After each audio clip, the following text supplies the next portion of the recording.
Welcome to trustees, friends, and special guests to the Darien Library Annual Meeting 2014. It's been an important year for the library, most significantly with the retirement of longtime director Louise Barry. You'll be happy to know we sent her off in grand style with a lovely dinner full of toasts and accolades, sentimental gifts to remind her of Darien, a fabulous party with her beloved staff, the inauguration of a speaker series in her name, and the dedication of this room, which is now the Louise Parker Barry Community Room, where so many terrific events take place. She returned weekly this summer to pick up her farm fresh produce from our community-supported agriculture program here, and she is fully enjoying her retirement. Her legacy lives on, most notably in the staff, of course, and the incredible efforts they make to keep our library at the very top of libraries nationally. Being with our library staff at a national conference, as I had the privilege to do last winter, is like being with a bunch of rock stars. They're serving on all the important committees and panels, and everyone wants FaceTime with our librarians. They are evangelists, spreading the word of the best practices from our library all over the country. We're really lucky to have them.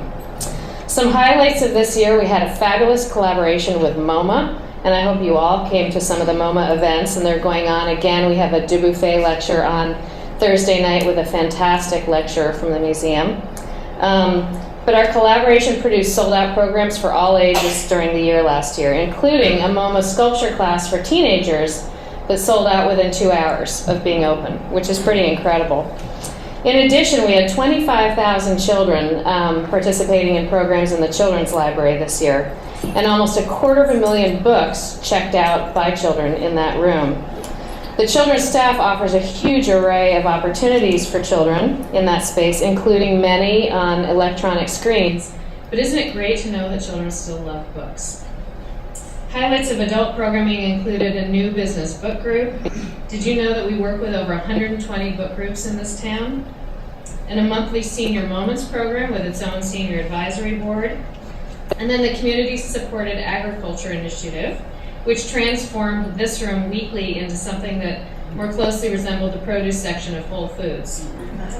And most fun of all, and this is typical of our staff, they didn't stop there. The staff built a vegetable garden this summer right by the front door. And if you were lucky and your timing was right, when you checked out your book, there might have been a bowl of cherry tomatoes right there at the front desk. Looking ahead a couple of weeks, miniature golf is coming to the library with challenges for all ages. It's a fundraiser, but more importantly, a fundraiser, and just another fun way to gather the community in this building. Thinking outside the box, that is what the Darien Library is known for, and that is what we will continue to do thanks to your generosity and support. Also, through decades of generous contributions into our endowment and wise stewardship of those funds, we were able to invest close to $1 million this year in expensive but really high priority capital projects, including a significant upgrade to our HVAC system to make it even more energy efficient, and a gigantic new generator to keep the lights on and our patrons warm in the event of a future massive power outage like we had with Sandy 2 years ago. Again, none of this would be possible without the friends, and we can't thank you enough. Okay, now to our retiring trustees. Looking around the room, we have 3 trustees retiring tonight.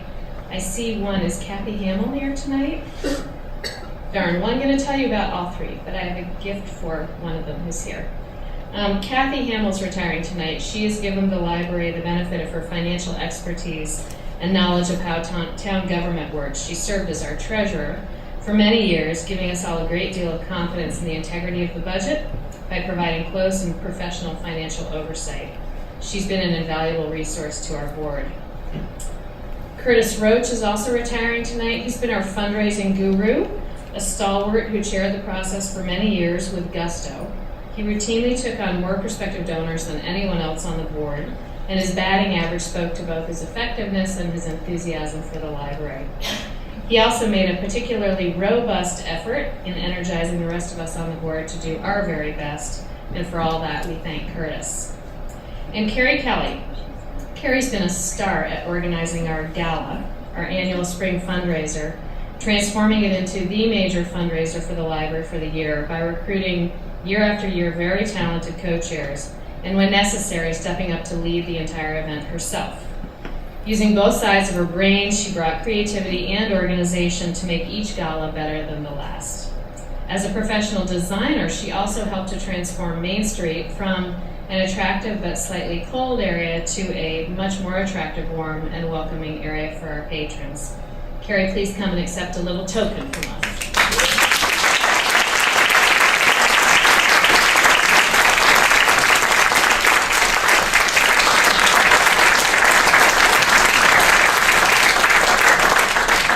Now I'd like to introduce Tara Achman, who's the chair of our nominating committee for the nominating committee report.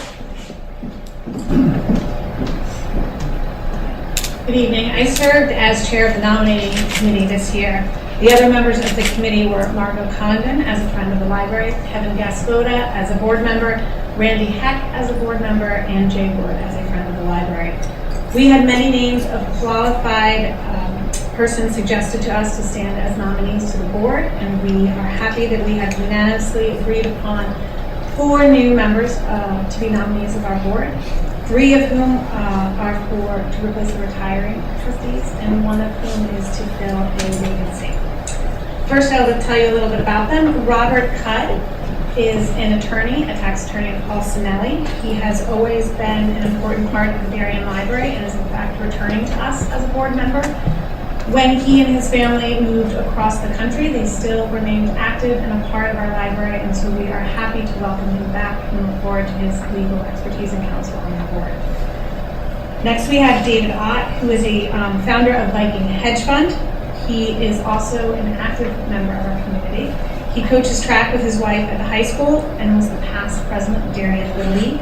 He has children in high school and college, and throughout their term in town, he has managed to always care about the town and be an active supporter of the library. Then we have Susan Vogel. She is a communications professional who is also active in our community. You'll notice a theme here. She is currently the chair of the Darien High School PTO. She is a board member of the Reese Fund. She is a former chair of the Council of Darien School Parents. She has always kept an active and watchful eye on the town and the budgeting process, which is essential. And she has proven herself and her family to be embedded in this community and care about all we have to offer. And lastly, tonight we are introducing Tammy Sloat as a nominee. She's a stalwart presence in town. She has been on the board of the Darien YMCA. She has also chaired the Council of Darien School Parents and served on many PTOs throughout her children's involvement in our town schools, and is also someone who has remained active and participant in our Board of Finance and all that goes on in our town throughout the budgeting process.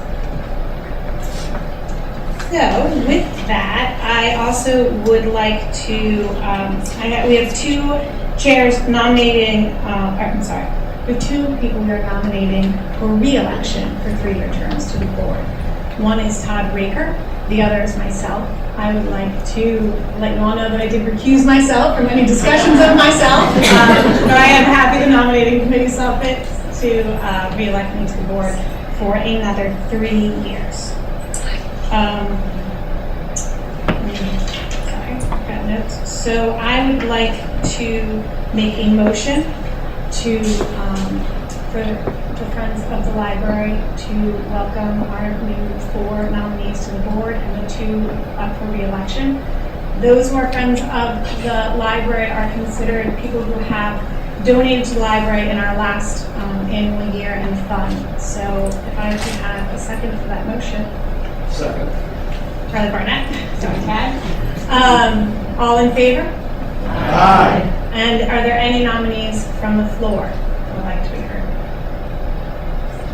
With that, I would like to welcome our new board members.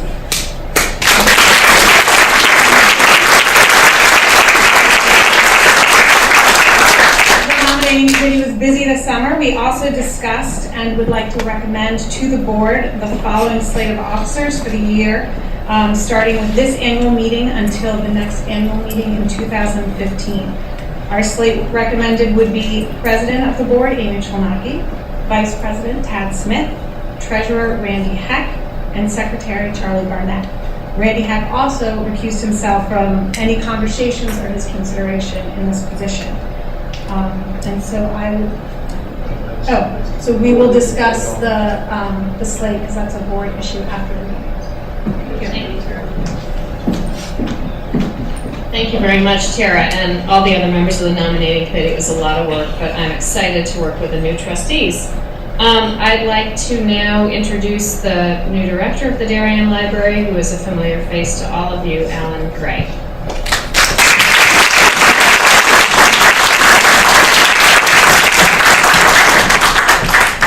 I don't often get a chance to do this. Thank you.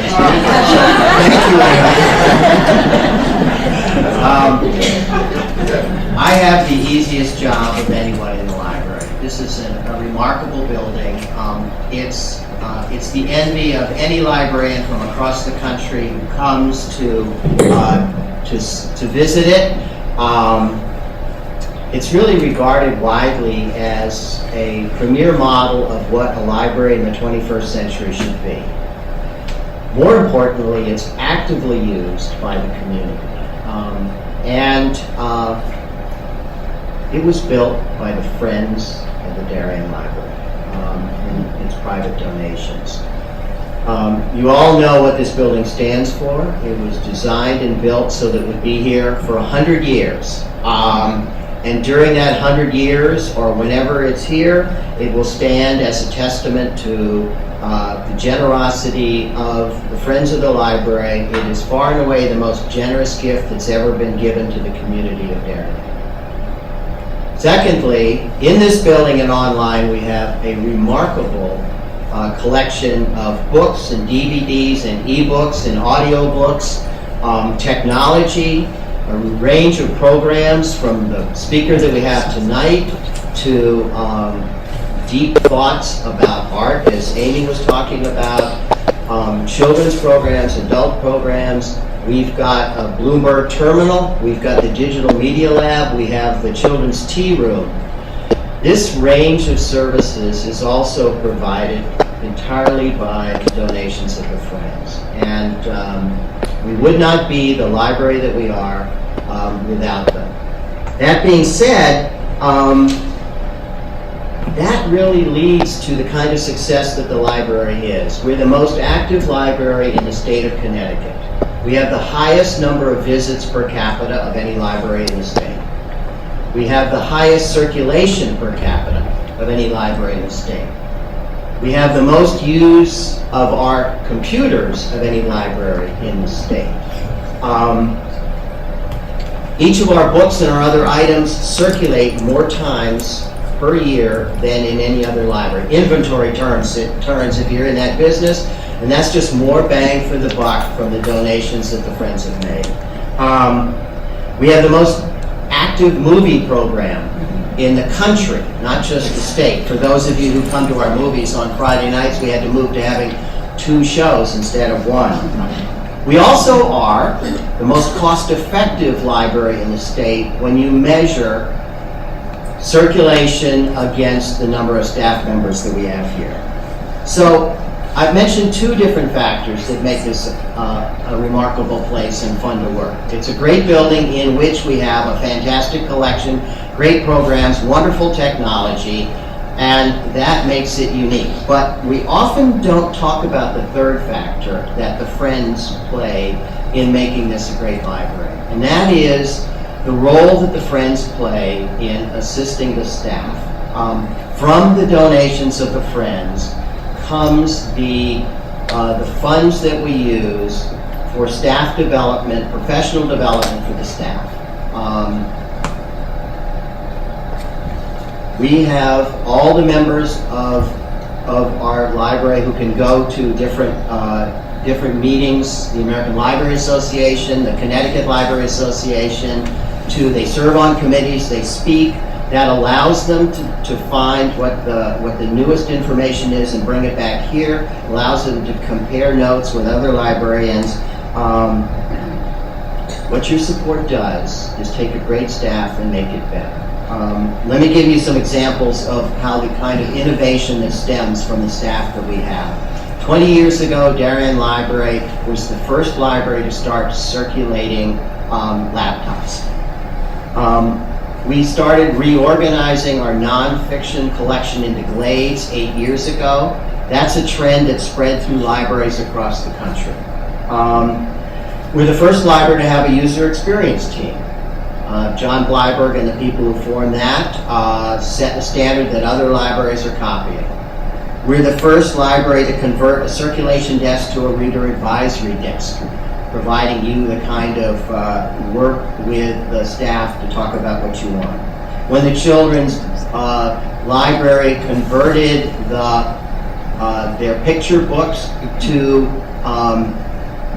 segments in there, different kinds of categories, transportation and things like that. That was the first initiative that had ever happened in a children's library, and that spread across the country.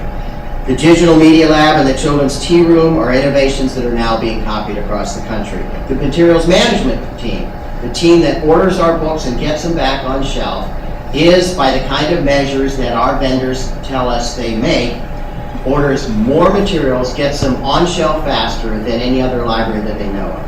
And our self-return and our sorting system, you've seen it work one way or the other. That's the first in New England. New York Public Library, among a number of other libraries, came to look at it before they decided what they were going to do. When you think about the kind of services that we have, we've been visited by a number of libraries to look at the kind of services that you all, as members of the community, have every day. New York Public Library has been here. Philadelphia Free Library has been here. Boston Public Library has been here. Cambridge, Massachusetts Library has been here. Queens Library has been here to look at the services that this library provides to its members of the community and see how they can model it themselves. The kind of initiative that comes from our staff is because of the work that our staff members are able to do with the help of the friends. Our staff members are leaders at the national level. When the Audio Publishers Association wanted to have a tour talking about audiobooks, one of our staff members is so deeply involved in that and so knowledgeable that they visited 5 places. The National Book Festival in Washington, D.C., Comic Con in Baltimore, the Free Public Library of Philadelphia, the Brooklyn Book Expo, and Darien Library, because of the role and the reputation that we have for that. Another staff member has served as on the leadership committee of the Library and Information Technology Association of the ALA, and another member is one of the founders of Library Reads, which is an innovative online way that libraries are putting information out in front of people. This year, our staff members have spoken at the Connecticut, Rhode Island, New Hampshire, and New England Library Associations in the region. They presented at the ALSC, Association for Library Services to Children, in Oakland, California, the Public Library Association in Indianapolis, the LIDA, the Technology Association Forum in Kentucky, Book Expo in New York City, Computers in Libraries in Washington, D.C., the American Library Association Midwinter Meeting in Philadelphia, and the the National Meeting in Las Vegas. Yes, when we go to Las Vegas, we go in July, because no one else wants to go there. In January, the next meeting we're going to, it will be in Chicago. So anyone who wants to go to the glorious places that we travel to, you're welcome. And one member of our staff was asked by the head of the American Library Association to speak at the first International Conference on Children's Librarianship in the Philippines, from which he just returned a couple of weeks ago. By my count, our staff members have written and published 8 articles in the National Library documentation. I've got some of them, and one of them is actually published, authored and published 2 of the definitive guides, one to digital media labs and libraries, and the other to comparative guide to work press and libraries. We have an extraordinary staff whose skills and experience are amplified by the support that the friends have given them. Let me emphasize the importance of that. What they do is they work with this community every day. So the work that they get, the learning that they have, the experience that they have, taking part in national activities makes them a better librarian individually for each of the people in this community. Without the support of the Friends, that wouldn't be at all possible. So I hope you can see why my job is so easy. All I get to do is work with all of our staff members. We want to hire a new position. We have an empty position, and we're gonna send out a document to a few people that we know will be really good. And I thought I would read to you the first paragraph of that because it really describes our staff and the way we look at it, I think, succinctly. Darien Library is known worldwide as a services and technology innovator within the library industry. We don't consider ourselves to be just a library. We prefer to think of ourselves as a high-performing, forward-thinking organization that happens to be a library, one that consistently sets trends rather than follows them. Darien Library holds itself to the highest possible standard of customer service, and we pride ourselves on providing a fulfilling and enriching experience to all who visit us, either in person or on the web. We work hard, we play hard, and there is a unique team culture here. We are friends working together toward a common goal of excellence. Ladies and gentlemen, in just a minute, I'm going to ask our library to stand. And I trust that you will recognize in them what I see every day, finest staff of any library in the nation.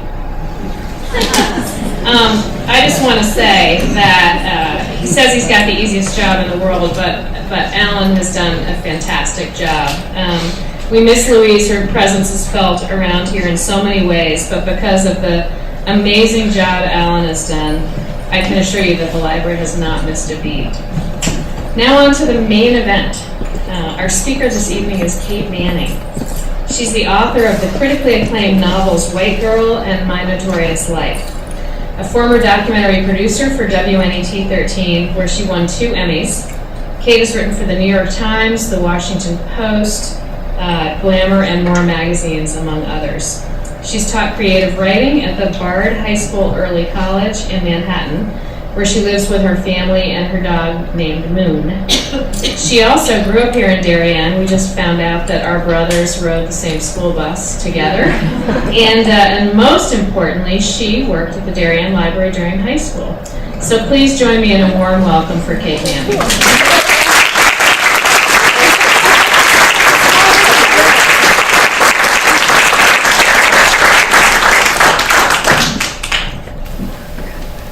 Thank you. It is really an honor to be here. It's really a homecoming in a very significant way for me. I feel rather emotional to be standing here. It's true that I worked here in high school, shelving books, and it is the perfect job for a bookworm, I have to say. I'd like to thank all of the readers in this town, and this library, and Barrett Bookstore, who is here tonight, outside selling books, for all the really extraordinary support you've given me as a quasi-hometown author, and just because of the extraordinary literaryness of this community. It's a great thing to see. It's a great thing to be part of. Libraries made me a writer. I mean, many things make a person into a writer, but libraries made me a writer. I, as a child, every week went to the library and brought home as many books as I could carry, and I devoured them. I burned out a lot of flashlights under the covers. And I say devour because, for me, as for so many of you, I trust, books are like food. They're like fuel. You can't really, you enter worlds reading books, and you become enriched and you grow. It's like food. So this library is wow, it's like a spaceship. I hadn't been in the new building. I almost went to the old building. Just my car just kind of led me there. But this is astonishing. What a resource you have here. And I know that if you're here, you support it, as we all should support our libraries and our bookstores. This is a real temple of learning, and I'm so proud to be standing here tonight. I think the other thing that made me a writer, among those things, was moving around. I went to 10 schools in 12 years. My parents were spies. My mother's sitting right here, and she won't tell you that they were spies, but they must have been, because we moved everywhere all the time. Moved here in the 6th grade. It was one of 3 6th grades I went to that year, and it was torture. I went to 3 years of Middlesex Junior High School. And you know, it's true that everyone suffers in middle school, but I didn't know that then. I thought it was just me. And so working at the library was a good resource for a nerdy bookworm. I shelved books, and I checked out books, and I also checked out boys, which is the other meaning of checkout. And I actually checked out record albums. This is where I got Jimi Hendrix and Joni Mitchell and Bob Dylan. So, you know, the library is also cool. After my family moved away to California, we still came back here in the summer. And so if I have a hometown, living in New York as I mostly do, this is it, you know, coming here in the summertime with my own family, with my own kids. I really see what an extraordinary town this is, and what resources we have here, and how fortunate we are to have a library like this for our children and for ourselves. And this is a place that makes community. Events like this and all the other marvelous things that happen here that we've just been hearing about is so impressive. So again, I do find myself really thrilled, because you can't imagine this kind of event happening when you're the tallest girl in 7th grade and everyone is calling you Lighthouse. So I'm very happy. So I don't know how many of you have read this novel, My Notorious Life. But if you've read it, or if you haven't read it, I thought you would be interested in hearing how it came. Have people read the novel? Has anybody read it? Okay, good. I hope more of you will raise your hand later and go find the story. But okay, so how did this novel come to be? The history itself is fascinating and features some local heroes. Living in a Lower East Side tenement, I was very interested in the history of the city, and so I started looking at the pictures of Jacob Riis, who was as you probably know, a famous photojournalist of the 19th century, who began photographing the slums and Misery Row and poverty-stricken areas of the city. He wrote a book called How the Other Half Lives, and that phrase has entered into our vernacular, and we hear it a lot these days too. It's relevant because there were very strong extremes of rich and poor. And so he was one of the first people who noticed poverty. It didn't exist in the minds of the intellectual classes. And as I was looking at his pictures, this is called Bandit's Roost, and that really appealed to me. I found out and was stunned to see that there were 30,000 homeless children living on the streets of Manhattan in the 19th century. And these kids were barefoot and sleeping on steam grates. They were completely unsupervised. Their parents had died of disease. Perhaps their mothers had died in childbirth. And they were known as street Arabs, or happy ruffians of the street. And they lived by stealing or begging. And I was really riveted by these pictures, particularly this one of this little girl. And I don't know what you see. What do you see in her face? Yeah. She's kind of fierce and sort of wounded, and there's something almost feral about her, but she holds on to that baby very protectively. And I was really interested in this child, and I wondered what it would be like to be her. And I started to write a story about her, and I named her Axie Muldoon. And I started to imagine her as one of these street kids. I thought of her as a child of Irish immigrants. And I'm very fascinated by accents and dialects and Irish. I spend a lot of time with Irish people. And so I'm a terrible mimic. And, you know, the way people talk in New York like this, you know, these your shoes, and those your glasses, and all these guys going to the store, you know, yous and these and those and thems. And then if you listen to the people in Ireland talking, they're saying, are these your glasses? And are those your shoes? And are you going to the store? You know, like that. And so I started to think, how did that New York accent come to be? What are the ingredients? And as I was writing, I was trying to find Axie's voice. She wouldn't have had much education. She would have been Irish, but she would have been a child of the street. So how did she sound? And I came across this great dictionary, the secret language of crime, a rogue's lexicon. And this was compiled by New York City's police chief.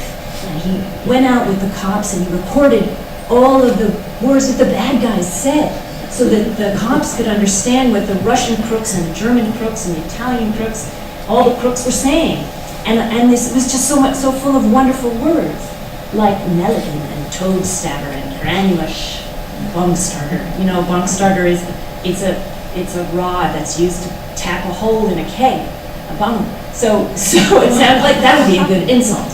And so this is my notebook, and this is the dictionary, and I was writing away, looking at what would happen to these children that Jacob Riis photographed, and there was no system to help them. There were no foster homes, there was no orphanages, very few.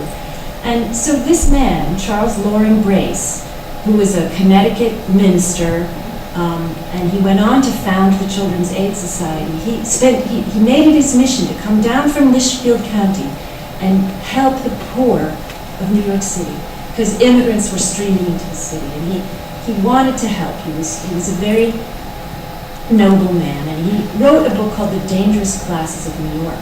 It was his idea that the kids would grow up to cut your throat and pick your pocket. So what to do with them? His first idea was the orphan trains. He, as you probably know, there's been a great awareness. This is a chapter of history I had never heard about. But he would, and his workers would round up children from orphanages and the streets, and they would send them out on trains with chaperones to settle the West.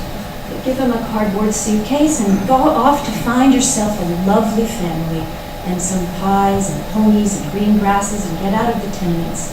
So all along the train route, these signs would go up in the towns out west. Homes wanted for children cast friendless upon the earth.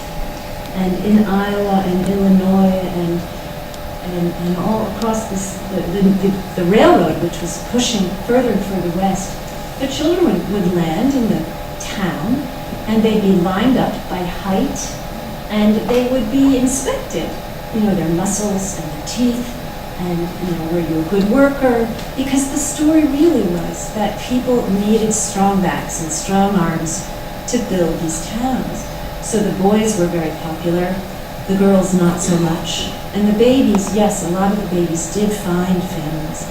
But, so I was writing and fascinated by this history. And Axie Muldoon was off on the orphan trains, having these adventures. And as I was going down more and more wormholes and rabbit holes of research, I went down this one when I stumbled upon Ann Trow Lohman. She was known as Madame Restel, and she was called the wickedest woman in New York. And I started to read about her on Wicked Woman. You sort of think, okay, it's going to have something to do with sex. It usually does. She's probably a madam or she's a prostitute. But she was not a prostitute, and she was not French either. She was an English immigrant, and she sold medicines. She placed these advertisements for female pills or Nooner tablets for the relief of female complaint. Now these ads were printed in the penny papers. Many people advertised them, not just her. And they were in code. They would say, Mrs. Restel recommends they work to regulate the asterisk in all, and not to be used when asterisk. And so people understood that these pills would cause a miscarriage. And they would say things like, they work in all cases of stoppage or irregularity from whatever cause. So you can see that there are many of them. These medicines were made from all kinds of herbs and substances like tansy oil or ergot of rye, which is a fungus that grows on grain, and women for centuries had noticed that it caused their cows to miscarry their calves. And so the women said, I'll have some of that. At the beginning of the 18th century, the birth rate was something like 7 live births per woman. By the end of the 19th century, it was more like 4. So these ads, I think, were perhaps the first information that women had that there was a possibility of family planning, that there was an ability to limit the size of their family. So Madame Restel, Ann Lohman, not only sold these medicines, this is her practice. It's kind of a cartoon. There she is in her red scarf, and you can see the pregnant women in their veils and hats, all gossiping as they would in a doctor's waiting room. And there she's talking to a pregnant man, saying, just take a hair tonic, and that'll cure it. So she was well known and mocked in her time, but the sign up there says entrance to the lying in rooms. So we know that she ran a hospital. Lying in was where women went during their confinement. She would deliver babies. She would help put children up for adoption if their mothers couldn't take care of them. And she also dispensed birth control information and birth control devices, such as they were in that time. And the women are gossiping, the consul in Greenwich Street got in this situation. But most of the people who used her services were married women who had had 3 or 4 children. And so she was quite well known. Some of her ads even said things like, pills, $5, to the poor, $2, to the very poor, free, gratis, she would say. So reading all this, I began to think, well, maybe she was operating from a sense of mercy or ideology. She got very rich doing this.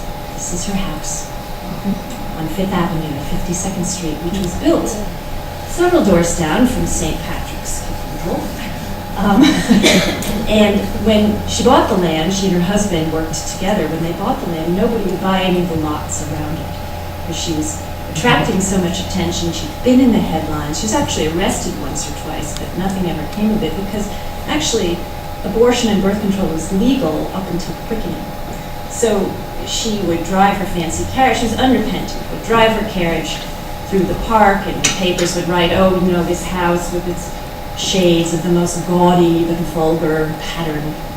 She began to attract the attention not just of the press, but of the law.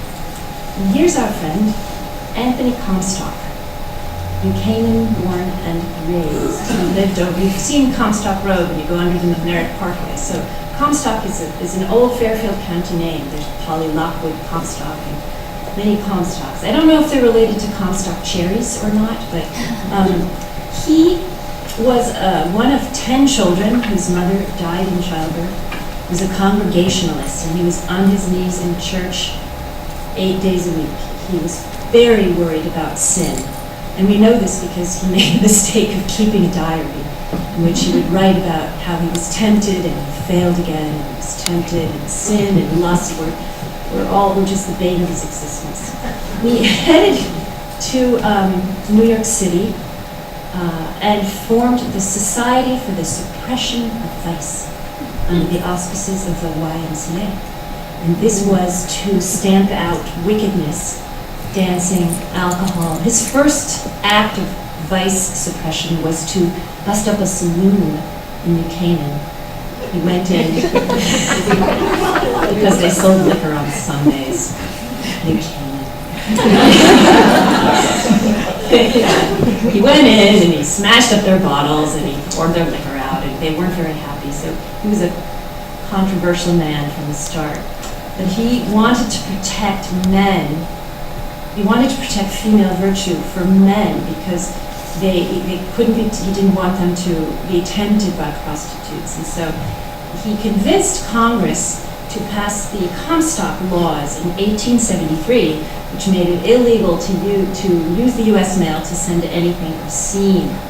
And so this meant that you could not even send an anatomy textbook through the mail. You couldn't, no pictures, and it effectively outlawed any information about birth control, any artifacts or devices for birth control or information about birth control or abortion. They became illegal. And under these laws, he destroyed about 16 tons of books, 4 million pictures, and he made 4,000 arrests. His tactics were rather underhanded. He liked to write a letter to a doctor. Dr. Foote, say, I am Mrs. Ella Bender from Swan Village, and I've had 17 children, or 6 children. I nearly died in my last labor. Do you have anything to help me, Dr. Foote?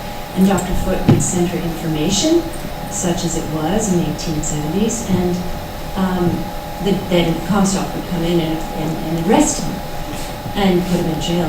And many people were bankrupt by these Comstockian tactics. One of the people he arrested was Ann Lohman. He had been twitted in the press, why aren't you arresting her? Because she advertises so heavily. So he posed as a husband, seeking information for his wife. He went to her offices and said, my wife has many children and she's in poor health, and she nearly died during her last labor. She has 6 children, we don't have any money. Can you help us? And she said, of course I'll help you. And she gave him powders and information, and 2 days later he came back with some policemen and 2 reporters and arrested her. She, at this point in her life, she was in the tombs and she was trying to get people bailed out, and she tried to get people to help her get bailed out, and she was very despondent. She said, I've never hurt anyone, and indeed there was no evidence that she had ever hurt a woman, even though she'd been practicing in the city for decades. And she was despondent. She did get bailed out. And Comstock, meanwhile, was very proud of arresting her, and he bragged, or was said to have bragged, that he'd driven 15 people to suicide. And one of those people was Ann Lohman. She, on the morning of her trial, in her very opulent home, she killed herself in grisly fashion by cutting her throat in the bathroom. And, if you notice the date, April 1st, what fired my imagination was that many New Yorkers believed that she had faked her suicide and had substituted the body of one of her many victims because they thought she had a sewer, this pipeline directly into the sewer where she could dispose of her women who died at her hands. They thought she'd faked her suicide and that she was off in London, or she was in Canada, or she was in Boston, and she was going to come back someday and tell the secrets of all the powerful, wealthy men whose wives and daughters and sisters and mistresses had been using her services as a midwife, etc., for many years, for decades. And I thought, that would be a really good story. What if she had? What if she didn't spill her secrets? What if she really faked her suicide? When I was writing about, I don't know where this picture is. Here we go again. I had this problem before. I don't know why. I was writing about orphan train. I was writing about a scrappy orphan. I don't know why this picture's not showing up. This is the second time this happened to me. But I was writing about that fierce, irreverent street girl who was having adventures and trying to find her sister and brother, and I couldn't write about that. I wasn't going to write about this wicked woman, but I was really, why hadn't I heard the story? Why, if she was in the headlines for so many decades, why hadn't I ever heard of her? And I was really pulled. I kept coming back to this material.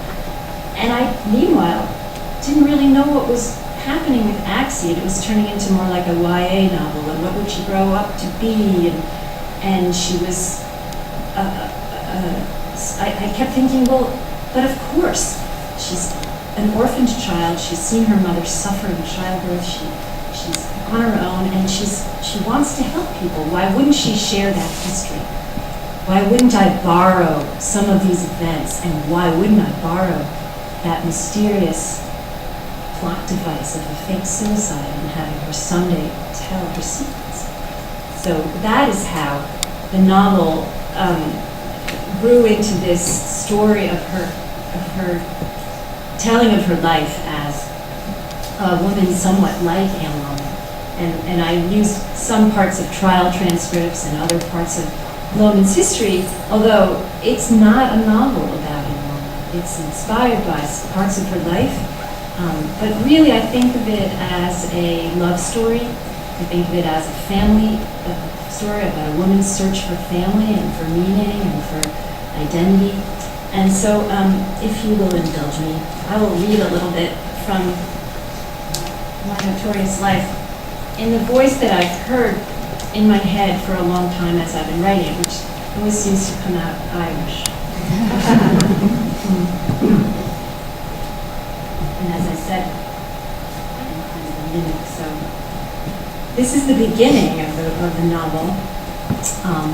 And now that you know some of the ingredients, this might make more sense to you. This is Axie looking back on her life in the beginning as an older woman. Chapter 1, very short, by the way, not going to go on. Confession. It was me who found her, April 1, 1880. The date is engraved on my story, same as it is on the headstone, so cold and solid there under the pines. What happened that morning hurts me to this day, enrages me still, though many years have passed. The time was just before dawn. He was there, in the tub. It had claw feet, gold faucets. Marble was everywhere in that room, so magnificent. A French carpet, a dressing table, candelabra, all deluxe. But I knew something was wrong right away. When I knocked, I knew. There was not no noise of bathing, just that slow drip, the plink of water blended on wine. Oh, dreadful. I went in, and there she was. Scarf of red across her shoulders and down her chest. The water was red and cold, with all her life leaked out. A blood bath. My hands were trembling. Terrible sounds strangled in my throat. Quiet so as not to wake the house. Mother of God, she was dead. I collapsed down with the vanity, reeling and caning.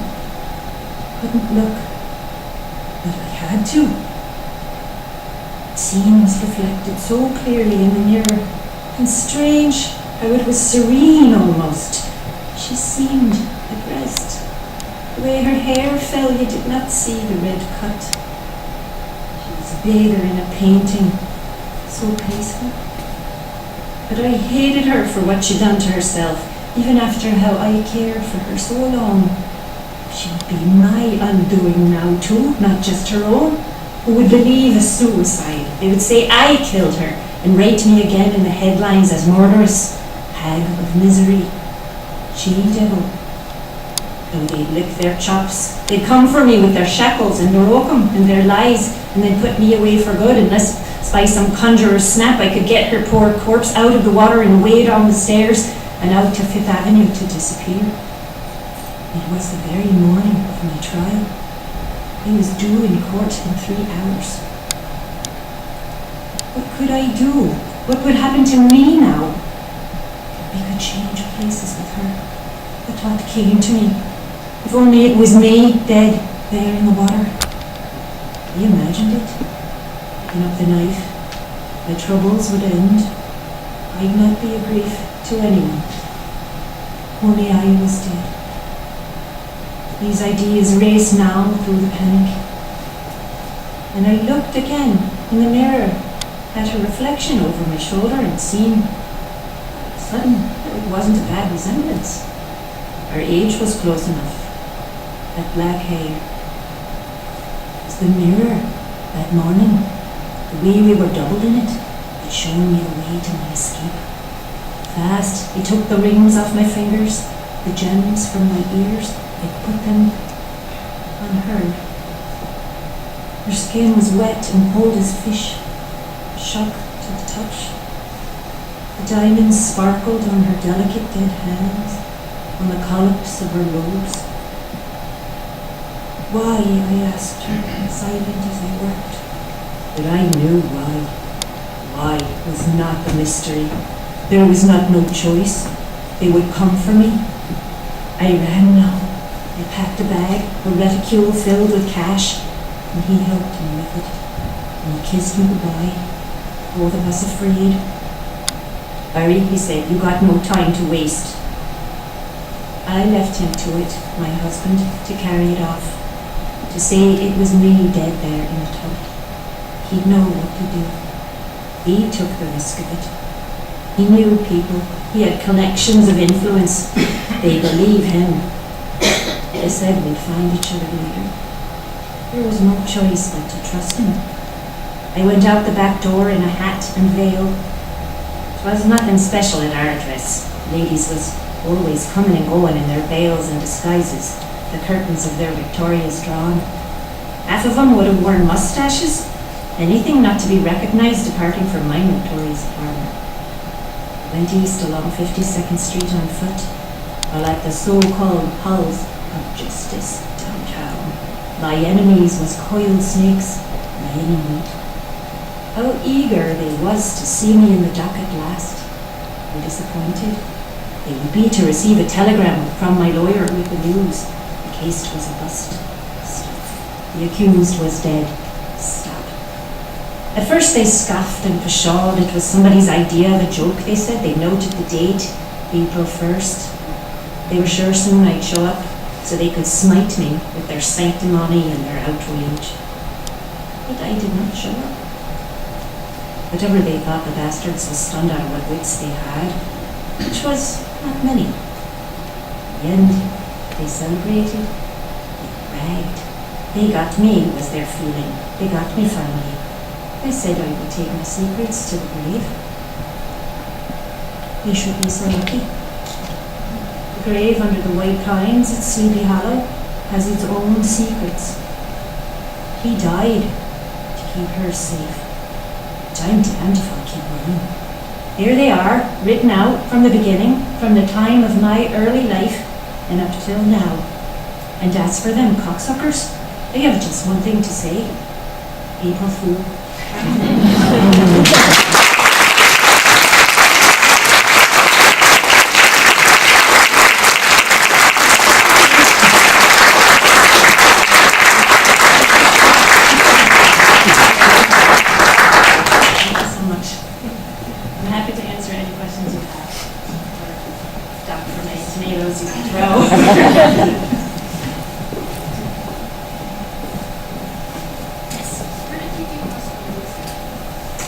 That's a good question here in the library.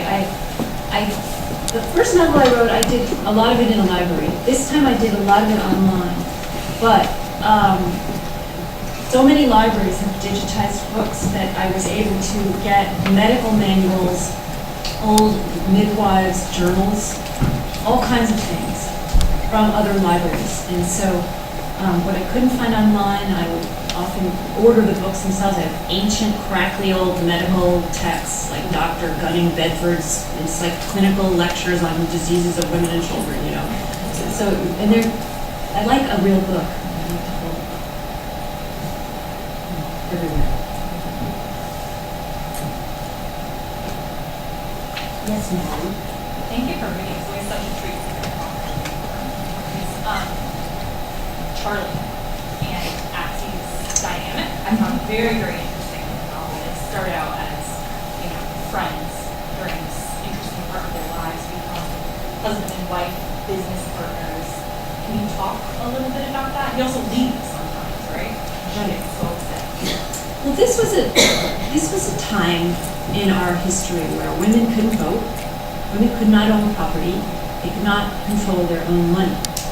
And so women couldn't really even travel alone. They were very suspect if they were found to be alone without a man. And so Charlie, it seemed to me that this character would be married and would have children, but that the relationship would be bound by some of the same laws and rules of the time. Of course it would. And it seemed to me that particularly in a novel in which you're talking about childbirth and families and all of the rules and regulations that are put on women and reproduction, particularly in the 19th century, that the relationship would have to be built on a question of trust. And I think obviously one of the real reasons that there is so much baggage around this issue is because men in the past, of course, never knew if the child was their child. They didn't have, so the way to control that was to always control the woman, keep your eye on her all the time so that you would know. And then for women, a man was free to go anywhere. So she and Charlie are business partners, as was Ann Lohman and her husband Charles Lohman seem to have had a very they were free thinkers. And I was very interested to hear that in the 19th century, we think of it as so straight-laced and sepia-tinted and Victorian, but there really was a free-thinking group. There were people who were trying to push the boundaries of love and marriage. And so it seemed to me that for her, and especially people who've been orphaned or who've had their trust broken in other ways, would have a hard time trusting each other. And so if her husband is traveling all over the world, all over the country, working on setting up offices in Boston or Trenton, as Lohman had, she had other agents, that there would be a lot of, question about